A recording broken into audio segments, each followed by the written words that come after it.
O di ba? Totoo naman ang sinabi ni Ted Filon.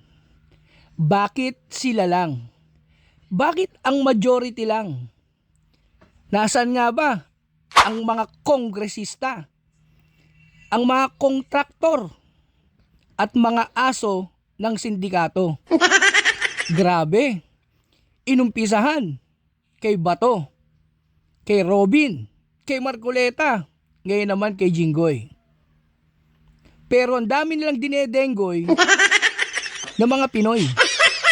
Kunwari, hinahabol nila ang mga magnanakaw.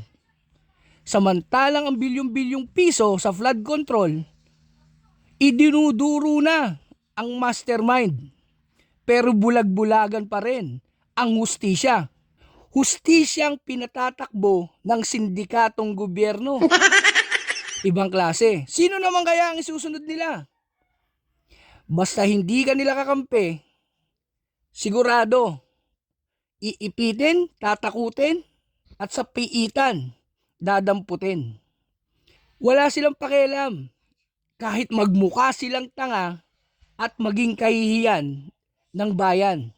Basta wag lang matunton ang amo nilang na sindikato.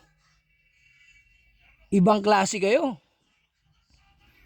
Yung kongresista, nagmaang-maangan. Kunwari mabait at wala siyang kinalaman. Yung isang direktor, putaragis, nagbalik lang ng 100,000,000. Kahit sobra-sobra ang ninakaw, nagbalik lang ng maliit, aba, bida. At wala ng kaso.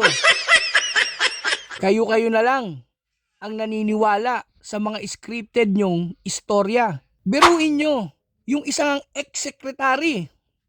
Dahil alam niya matutuloy ang flood control, nagsakit-sakitan. Pagkapresyon ang dahilan para wag lang sumipot sa hearing ng flood control scam.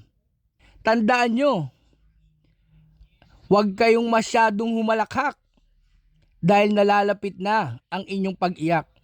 Kaya kung ang iba napapaniwala nyo na ang mga pinakukulong nyo ngayon at inaaresto ay sangkot sa anomalya, sorry, hindi ang mas nakararaming Pilipino ang tanga.